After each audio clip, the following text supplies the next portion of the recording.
Përshëndetje dhe mirë se vini në Shtetet e Bashkuara të Amerikës me Noli Show, Noli TV. Nderi madh që ka filluar ky muaj i shenjtë i Ramazanit. Urime të gjithë besimtarëve tonë musliman që agjerojnë muajin e Ramazanit. Kështu që sot do të ndahemi dhe do të kemi të ftuar njerëz me një bagazh shumë të madh. Njerëz që shkruajnë, njerëz që janë të kushtuar mbas letërsisë dhe shkrimeve. Në ndërta kemi Jahe Fida, poet, redaktor i shumë titujve dhe veprave letrare. Ka krijuar rreth 3800 poezi. Wow, kjo është një fenomen i madh. Përshëndetje dhe mirë se vini nga Shqipëria jone e bukur. Si jeni dhe si po kaloni? Përshëndetje dhe mirë se ju gjeta.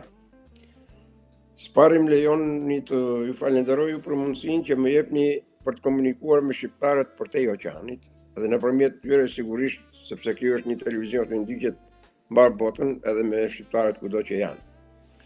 Së dyti më lejoni të uroj të gjithë komunitetin musliman që kanë këtë muaj të madhërisëm, gëzuar dhe agjerim të lehtë për të gjithë ato që zbatojnë ritualet përkatëse. Por edhe katolikët që kanë ato kreshpat e veta, sepse koncidojnë që janë në këtë periudhë kanë konciduar që të dyja së bashku dhe gjëja më e mirë që kemi në shqiptarët është që festojmë të gjithë për festët që kemi, pavarësisht dallimeve të besimeve vetare që mund të kemi në regjonet të ndryshme që kemi. Arrua dhe unë dua t'ju uroj festën edhe të besimit katolik, kështu që sot kam ndërmend të kthejmë mbrapa shumë vite. Në atë fshatin e juve të bukur grev të peshkopisë. Na trego pak rrugtimin e fëmijërisë së juaj në atë fshat, në atë vend dhe si ke kaluar si fëmijë? Më futën në emocionet e moshës, të asaj moshe të cilës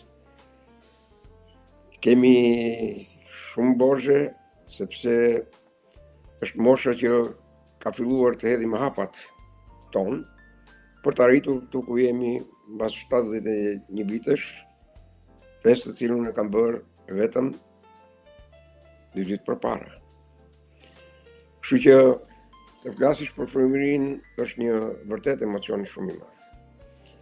Si ishte fëmijëria ime, në grevën time të bukur, në fshatin që them me shpirt në zemër, me cilin e filloj çdo ditë tim në mëngjes duke përshëndetur, në fshatin më të bukur që mund të jetë në botë. Unë e di që shumë të kush pretendon për një gjë të tillë për fshatin e tij, për vendlinjën e tij, por realisht kjo është ajo ndjesi, ajo mbresë që kam për këtë fshat të mrekullueshëm grevën time ku më ka rënë koka.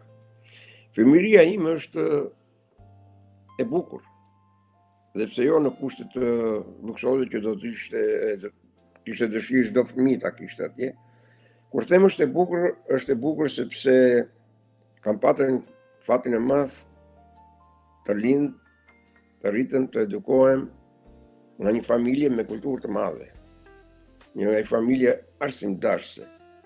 Nga një familje që sakrifikonte, nga prindërit që sakrifikonin për ne, për të bërë në ato kushte që të mos na mungonte gjë nga ato që duhet kishte një fëmijë. Një fëmijëri të cilën realisht kur e kujtoj edhe sot them çfarë ndryshimi po në sensin negativ për brezat që vinë të sotshëm kanë fëmijëria jonë me fëmijërinë e këtyre fëmijëve që kemi sot në Nipër dhe në Besa. Sepse atëherë vërtet nuk kishim lodra luksoze. Atëherë vërtet nuk kishim telefona, nuk kishim laptopa, nuk kishim këto videogamet e tjera me radhë. Por kishim një natyrë të mrekullueshme të cilën e shfrytësonin. Por kishim atë karakterin krijues edhe tonin, shpesh edhe të prindëve, të cilët lodhat që na mungonin ne i sajonim, i krijonim dhe ishin aktiv.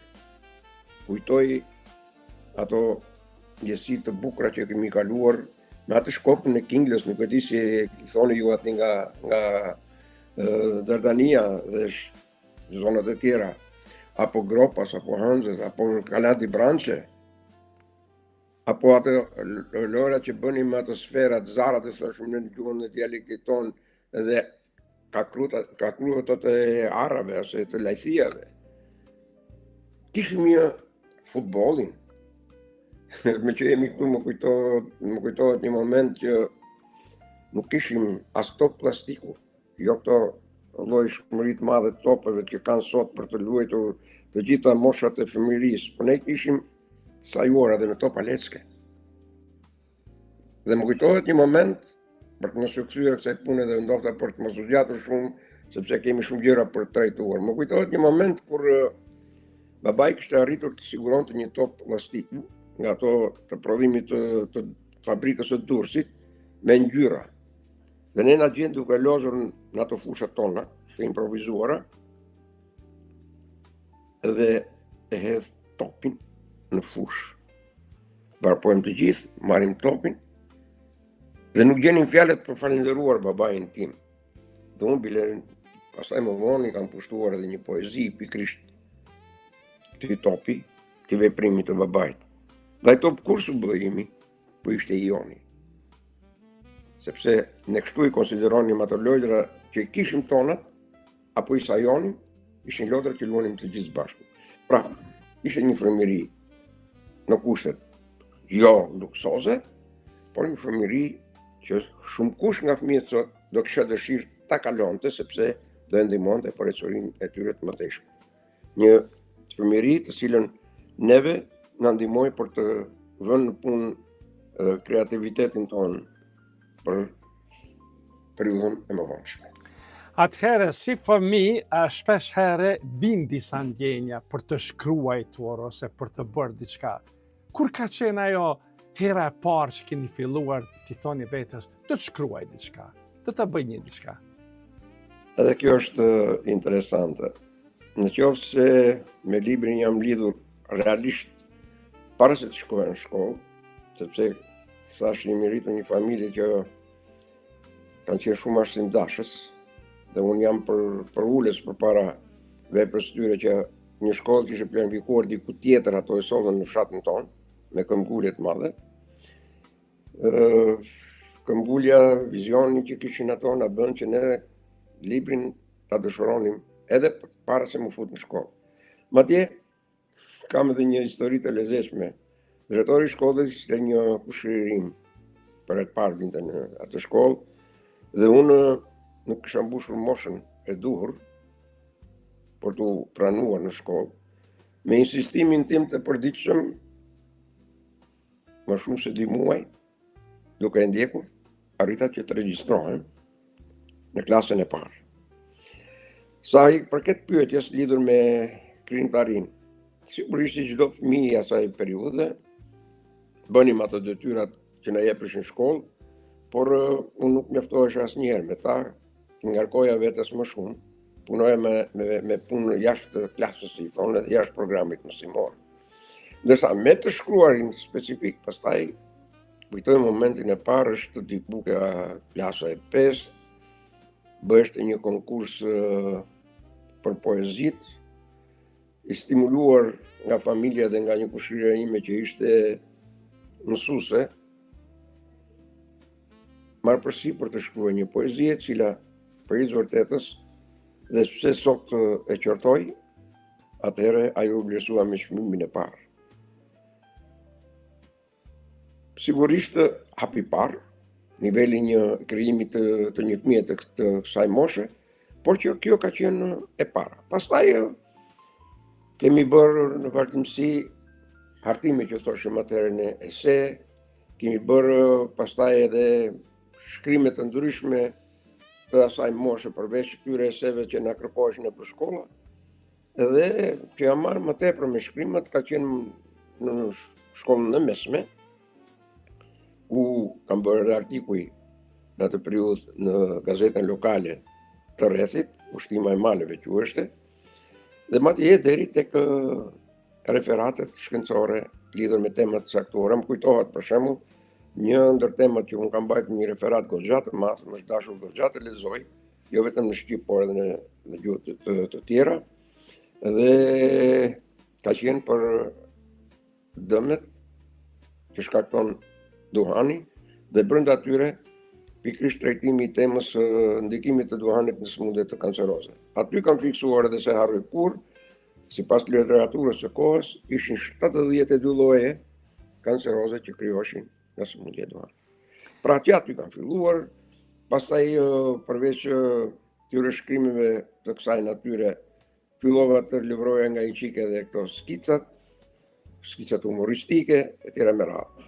Ndërsa, me krimtarim pastaj të mi fit po e quaj letrare, jam marrë në periudat më vonshme, shumë më vonshme. Atëherë do dalim pak rrugtimi shkollimit të juaj në atë kohën, në shkollën e mesme dhe shkollat e larta. Sa ka qenë e vështirë në atë kohën e komunizmit dhe kujtimet e tua që i mban mend, cilat janë?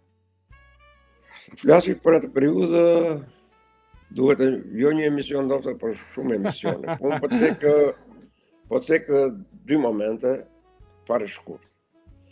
E para ishte sakrifica e gjithë pjesëtarëve të familjes për të na shkolluar neve, fëmijëve të saj.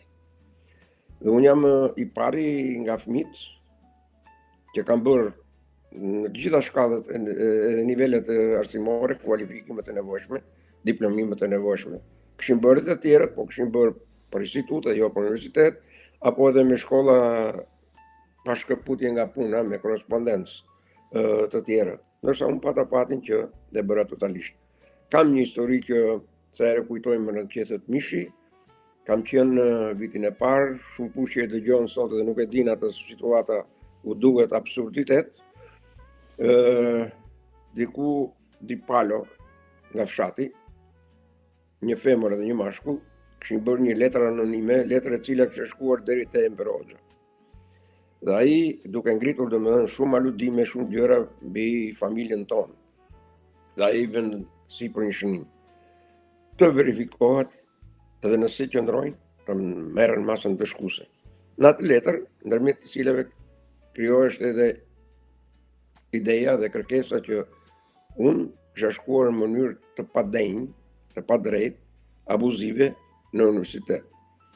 Kur është bërë mbledhja e fshatit, unë jam befasuar nga qëndrimi i bashkëfshatarëve të mi. S'po them atij se duket pasaj që e shpreha doni më për Belulin, por vetëm një gjë duhet të them.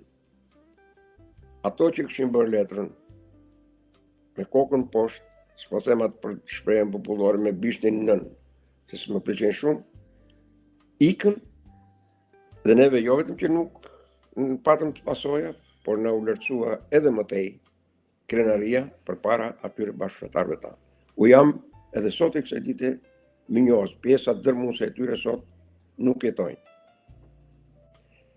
Kështu që ka sa të duash. Pastaj gjërat të tjera, sigurisht ishim me bursën e shtetit, sakrifikonin diçka për të ndihmuar edhe familjen, edhe nga ajo bursë që është vogël që merrim për shtetin, por për neve ishte jo e mjaftueshme, po themi me kursime, me gjëra të ndihmonin edhe familjen.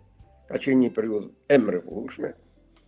Dhe unë do t'i veja në të njëjtin nivel shkollën e mesme dhe universitetin për nga shkalla e kënaqësisë dhe bukurisë që unë kam përjetuar. Të dyja, shkallë kualifikimi në moshën time të rinisë. Një mrekulli. Atëherë, dalmi nga krijimtaria letrare. 3800 poezi. Wow, kjo është një fenomen i madh.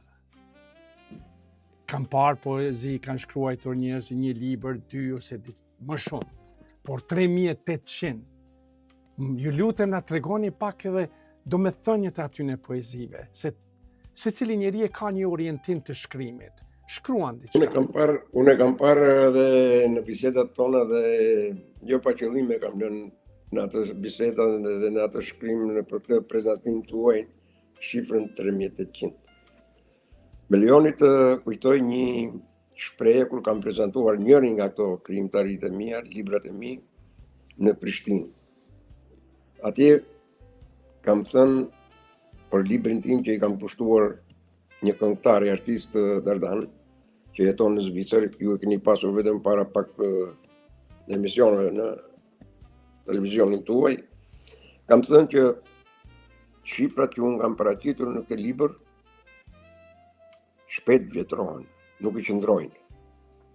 Dhe shifrat që ju keni paraqitur sot, vërtet është të jetë e vjetëruar, krahasim me krimtarinë reale të poezive që kam. Sot janë diku rreth 5.000 poezi. Wow. Dhe kur them janë 5.000 poezi, krijime, sigurisht jo të gjitha janë të nivelit të arrir, ka edhe nga ato që duhen retushime, gjëra për të kapur atë nivelin që pretendojmë neve që krijojmë, por pjesën dërmuese e tyre ndoshta nuk kanë nevojë edhe për retushime, nuk kanë nevojë për redaktime. Për korektime letrare po, sepse unë kam një postulat timin që e përdor shpeshherë. Aty ku nuk jam specialist i mirëfill, nuk marr përsipër, dhe nuk marr përsipër as të vetë ime. Unë nuk jam specialist i këtyre korektimeve të gabimeve ortografike apo lektoriumeve, siç i thonë ande nga Dartania, dhe këtë e besoj të tjerëve. Kështu që sa herë që ti marrë në dorë ata, unë prapë di që do kem gabime dhe kam gabime. A është mirë? Është mangësia ime, por në fundit njeriu nuk mund të arriti bëj të gjitha gjërat mirë. Por kjo është pak gjë më pak e rëndësishme. Tani duke ardhur tek krimtaria, lejoni të them që gjatë asaj kohës së rinis nuk kisha krijuar diku ke 50 poezi me tematika të ndryshme. Po poezi të cilat i shkruaj në copa letrash, duke mos pas atë vizionin e duhur, duke mos pas ambicien për të dalë me ndonjë libër, ndonjë gjë, këto 50 poezi po t'i kërkoj edhe sot nuk i gjej dot. Është një pengë imi. Ndërsa me krimtarinë e mirëfillt letrare, unë kam filluar diku nga viti 2006-2007, në të cilën shkruaja për që, po filloj edhe ti mbaj edhe filloj edhe ti publikoja në këto rrjetet sociale. Shumë shok të mi që ishin njerëz të penës, specialistë në fill të kësaj fushë, më thonë reket poezitë e bukura, pse nuk i poston, nuk i bën një libër. Unë e citoja sepse të dalish me një libër nuk është gjë e lehtë, është peshë e rëndë. Libri nuk është një faqe Facebooku që del sot, lezohet nesër, shihet pas nesër po deshe. Ai mbetet ashtu siç e shkruan, në atë moment që ai del nga shtëpia botuese. Të deris kur del nga shtëpia botuese mund të rregullosh diçka nëse konstatohet që nuk shkon. Doli për aty s'ke që bën më. Pra ishte një peshë shumë e madhe, një gjë që mua më vente në një siklet të madh. Por këmbulja e këtyre shokëve të mi, janë shkrues vërtet të goditur, të arrir, bën që unë të merrja iniciativën të dilja me librin tim të parë, të cilën e kam titulluar Një ëndër e tjerë në vite. Në libër që ka filluar me ato poezi që tash i shkruaja për qef, që ishin kryesisht për familjarët e mi, për vendindjen time, kishte edhe tema të ndryshme pastaj sociale, dhe që vërtet jo vetëm gjatë promovimit që i bëra në një kanal televiziv, ku kishin penat edhe të spikatura në atë sallë promovimi të madhe, dinjitoze, por edhe mëtej një libër që u pëlqye shumë. Dhe kjo më bëri që unë vazhdoj më tutje pastaj me krijimtarinë time dhe ta thyja atë dyshimin e madh që mund të dilja apo jo me një libër. Pastaj ky u shoqërua edhe me 4 libra të tjerë, pra 5 libra në fushën e artit. Por ndërkohë nuk isha shkruar në fushën e profesioneve të mia dhe 5 libra të tjerë kur kam qenë në shkollën sindikale, e sindikatat. Janë fushën profesionale. Libra relativisht të vegjël, por për kohën në cilën janë shkruar, ishin një peshë të madhe. Atëherë të ndalem nga veprat e tua që ke bërë. Cila e ka të veçantien më të mirë që ti e finalizon? Të pyesish një krijues për më të mirën e tyre është si puna të pyesish nënën për fëmijët. Por unë do të veçoja librin e parë, për një arsye të thjeshtë, se arriti të më thyë hezitimin dhe të marrë guximin të dalë. Kjo është merita e parë. E dyta, sepse atë libër ja kam kushtuar atij nipi që sot e kam në një ndër universitetet më të mira që ka Amerika, vitin e parë, për IT, në Houston, në Universitetin Rice. Dhe libri fillon pikërisht me poezinë që i kam kushtuar atij, pika e parë e mjaltit, sepse ai më bëri për herë të parë gjysh. Pastaj libër tjetër që është me vlerat të veçanta dhe tek unë ka mbresa të veçanta, është libri që i kam kushtuar një heroine në Kosovë, 18 vjeçare. Ja kjo ka historinë e vet, po e tregojmë në mënyrë të shkurtër. Antigona Fasliut. Pse e veçoj këtë? E veçoj për arsye se një libër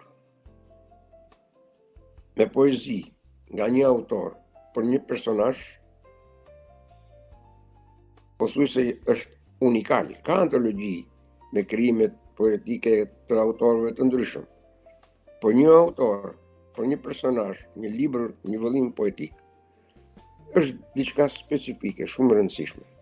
Dhe madje e vlerësoj shumë sepse është mirëpritur dhe për fatin e keq nuk i kam plotësuar të gjitha kërkesat që kam pasur për këtë libër, për ta pasur në dorë lexuesit të ndryshëm, por ka një shtrirje gjeografike prezenca e tij shumë të madhe. Jo vetëm Kosovë, në Shqipëri, jo vetëm Maqedoni, jo vetëm Greqi, Istanbul, por edhe deri në Amerikën e Largët dhe në Angli e tjera është prezent.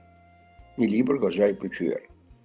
Një libër që e meritonte Antigona Fasliu, siç kanë merituar pastaj poezi të ndryshme shumë dëshmor dhe heronj të Kosovës, të cilët unë kanë kushtuar jashtëzakonisht vëmendje, dhe po them që vetëm për këto tekste këngësh janë mbi 300, ndërsa poezit mund të jenë diku ke 550-600 poezi që u kushtohen këtyre dhe ngjarjeve të Kosovës.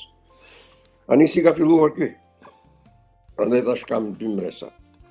Mua më kërkua për qenë pjesëmarrës në një antologji që kushtohej te Antigonës dhe Ilias Kodrës, komandantit Ilias Kodra. Unë nuk e njihsha personazhin, të dezirova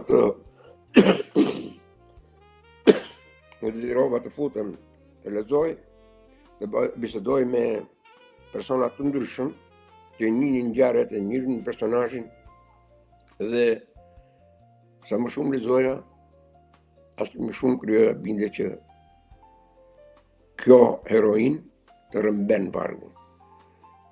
Aty ishte si rregull që do të merreshin një poezi për secilin nga poetët. Unë bëra 3, jetë dërgova zotni Ajet Çales, edhe ky një pen e ndritur Dardane, dhe ai për shëllim të madh 3 poezit i bëri pjesë saj. Dhe unë, duke marrë shkas nga ato që kisha lumtuar, kisha lexuar, kisha mësuar rreth heroinës, pastaj filloi të shkruaj diku ke 35-40 poezi. Një miku im, Dardan, edhe ai Sheremet Prokshi, thot, por pse si bëjmë një libër? E bëjmë një libër, ja bëjmë dhuratë familjes. Mora përsipër edhe këtë gjë, bën diku ke 87 poezi që janë pjesë e këtij libri, dhe një libër që pati johën shumë të madhe, dhe unë ndihem krenar që e kam kushtuar. Pra, duke pas parasysh mënyrën si nisi, personazhin që i kushtohet, dhe jonës që pati, dhe shkrirjen që ka libri, është libër që unë them vërtet kam mbresa të mëdha dhe kënaqësi shumë të madhe që jam autor i tij. Wow. Me të vërtet është një fenomen i madh, pra të dalim si i trajtoni ju emrat e poezisë. Dhe çfarë emra i titulloni? Shiko, çdo poezi ka metaforën e vet. Çdo poezi lidhet me një ngjarje të saktuar, me një ndjenjë të saktuar, me një impresion të veçantë që të jep. Poezia s'del nga hiqja asnjëherë. Dhe në varësi të kësaj ngjarje, të kësaj ndjesie, të kësaj metafore, gjithmonë përpiqem që të gjej një titull që të flas po aq shumë sa flet edhe vetë poezia. Unë, për shembull, një ndër poezitë po e marr të librit që e kam edhe titullin e librit tjetër, librit të 4, Buzë mbrëmja. Nuk është zgjedhur kot rastësisht titulli i librit dhe poezia për këtë çështje. Se Buzë mbrëmja është ajo që takon rrin mes të natës, duke të erët, po edhe nata nga ana e saj, por ne krijuesit ka ato ngjyra të shumta, ndikime të shumta, ngacmime të shumta në muzën tonë, dhe ditës, diellit. Diellit që ka lindur në mëngjes edhe arrin të shuhet gradualisht pikërisht në atë buzë mbrëmje. Dhe unë rreth saj kam trajtuar poezinë, por në fundit dhe gjithë metafora apo titulli i librit mbështetet në këtë çështje. Pra, të përcaktojsh titullin një poezie, do të thotë nga ngacmohesh, si e trajton, për çfarë e shkruan. Mbi këtë bazë, pastaj titulli që flet rreth këtyre gjërave, thelbi i poezisë. Atëherë, do të dalim pak ku mund t'i gjejnë njerëzit të libra t'i lexojnë dhe titujt e librave. Librat e mi asnjëri nuk është shitur. Të gjitha janë dhuratë. Dhuratë e njerëzve që kanë qenë prezent dhe kanë shfaqur interes dhe unë kam pas mundësi t'u jap fizikisht, por është dhuratë në shumë biblioteka në Shqipëri dhe në Dardani.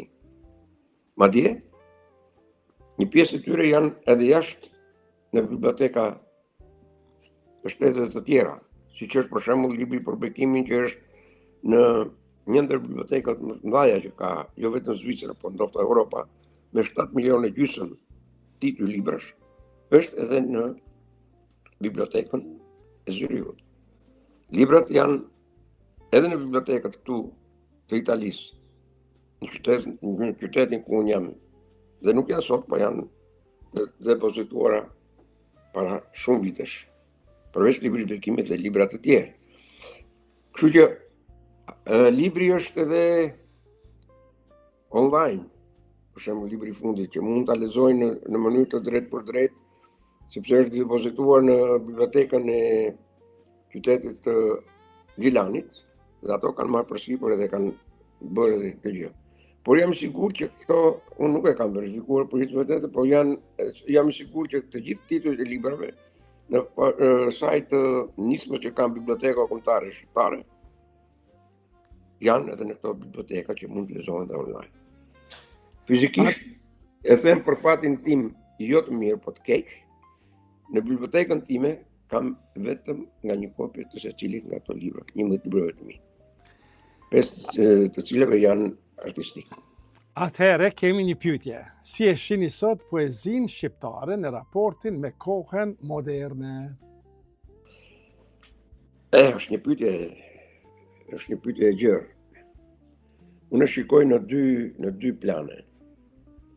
Njëri që është shumë pozitiv, sepse vëmendja e krijuesve dhe poezisë, për shumë arsye, është shumë e madhe dhe gjithmonë e më tepër kemi poezi që na paraqiten nga krijues të shumë. Dhe madje unë po të them pa hezitim, dhe ndjej një kënaqësi jashtëzakonisht madhe. Kemi krijues të rinj, shumë të rinj, me poezi shumë të arire, që tregon që jo vetëm janë të lezuar, por edhe janë të prirur në fushën e krimtarisë letrare. Mund përmendësh sa të duash, por po hyra në emra, pastaj kam frikë se harxojmë emisioni lidhur me këtë gjë.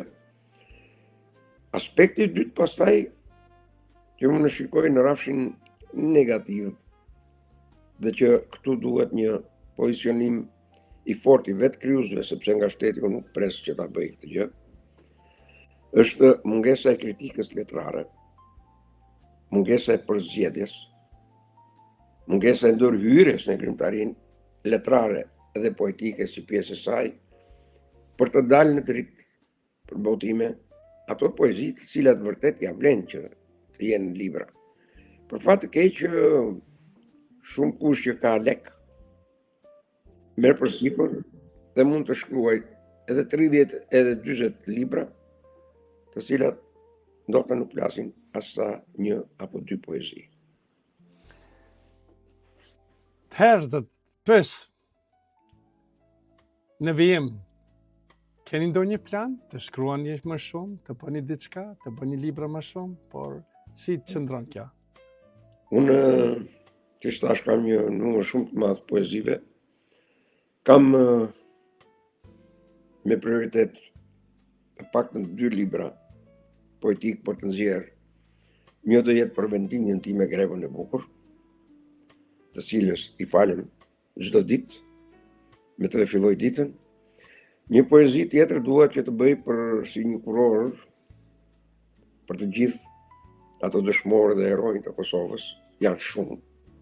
Por për fat keq kjo është një libër shumë voluminos.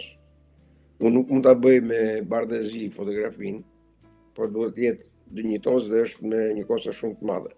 Nuk e di sa do të mbështete për këtë, sepse ambicia ime që këto 2 libra t'i nxjerr në dritë me patjetër. Pastaj krijimtarinë tjetër e kam të vazhdueshme, siç kam dëshirë edhe të përfundoj 2, po themi, thuaç romane, ndoshta duket fjalë e madhe, po 2 libra të tjerë, të cilët janë në prozë dhe që do i kushtohet jetës time në 2 fazat shumë breslënëse tek unë. Jetës time universitare, si pedagog, si lektor në shkollën sindikale, dhe jetës time si drejtues i njësisë bashkiake numër 7 për 3 vite me radhë, e cila ka qenë një universitet më vete dhe meriton një vëmendje dhe një penë të shkruar edhe për ato vite. Atëherë do të flasim një gjë për qershia mbi tort. Pse them këtë? Ju vizitoni Nipat, Mbesat. Sa herë kohë vizitoni dhe si qëndron vizita juve Itali-Shqipëri?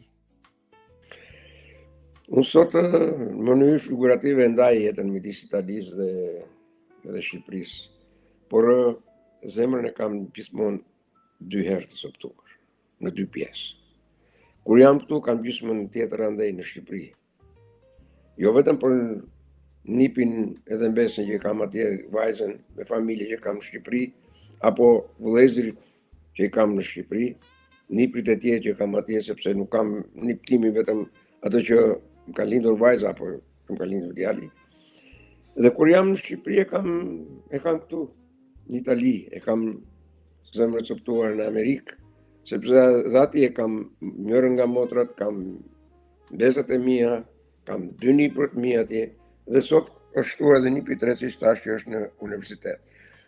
Kjo na bën që gjithmonë zemrën ta kemi më dysh. Përpiqem që të vizitoj shpesh, komunikoj shpesh dhe shpresoj që të kem plotësuar sot do pak boshllokun e tyre, sepse është një detyrë e madhe të jesh gjysh dhe të justifikosh këtë status të rëndësishëm. Atëherë, një mesazh për të gjithë shqiptarët anë mban kudo që janë nëpër botë. Të japi një mesazh për të gjithë është një ndërmarrje e madhe dhe nuk e di sa do të jetë i goditur.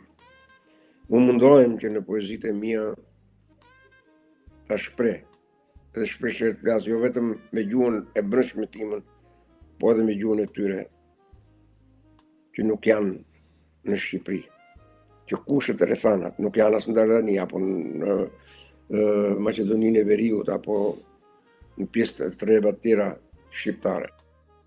Ju them, duheni fort Shqipërinë, duheni fort gjuhën. Ruajni gjuhën shqipe, transmetoni gjuhën shqipe, kulturën tonë. Është shumë e pasur, shumë e rëndësishme, ta kemi brez pra të bezi. Bashkëpunoni vëllezër shqiptarë, kudo që jeni midis njëri tjetrit. Leni në një anë ato mëritë të çastit që mund të keni. Ato interesat miskine të vogla që mund të jenë të individ të ndryshëm. Veproni si një trup i vetëm. Po jap një shembull që për mua është duke politik, por nuk e kam fare në rafshin politik.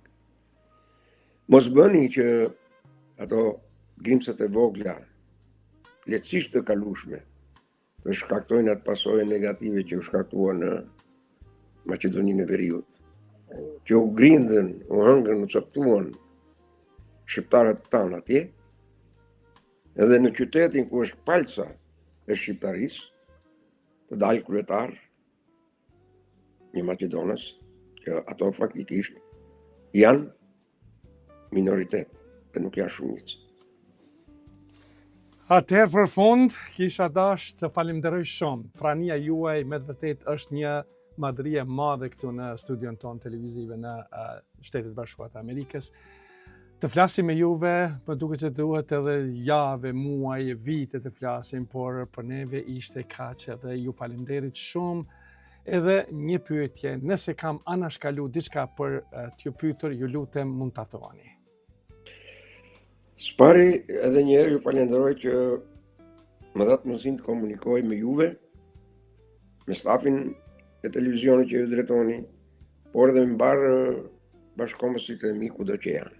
Sepse e di që ky televizion ndiqet në mënyrë masive, sepse është një televizion dinjitos. Së dyti, nëse flasim çfarë nuk e cekur. Ka shumë gjëra që nuk e cekur, po ma vetëm në bllokun e madh të tyre. Si autor dhe tekst shkrues, për cilët ne nuk kemi mundësi për efekt kohore. Janë 54 këngë që këndohen sot, realizuara me tekstet e mia. Pastaj janë aktivitete tjera, pjesëmarrje në antologji, në krime të tjera, redaktime, monitorime të tjera më radh, të cilat nuk mendoj që mund të jenë pjesë e një emisionit të sotshëm. Ajo që nuk duhet të mungoj është edhe një herë falënderime juve, përshëndetje, përmbar bashkëkombësit e mi, kudo që janë. I dua shumë. Atëherë faleminderit shumë, ishte kënaqësia jonja, mirë u ndëgjofshim deri herave tjera, se nuk e kemi ndërmend t'ju lëm vetëm me këtë, po të zbulojmë edhe gjëra më të bukura në vijim. Pra të nderuar shikues dhe dëgjues ku do që jeni, ishte kënaqësia jonja që patëm ja fiden poetin, redaktorin i shumë titujve dhe veprave letrare. Falënderit dhe mirë mbeqin deri në emisionet e radhës në kanalin 39 në TV Alb dhe në Nimi TV kanalin 249 ku ndiqet anë mban shqiptarisë. Ju falënderit dhe mirë mbeqin.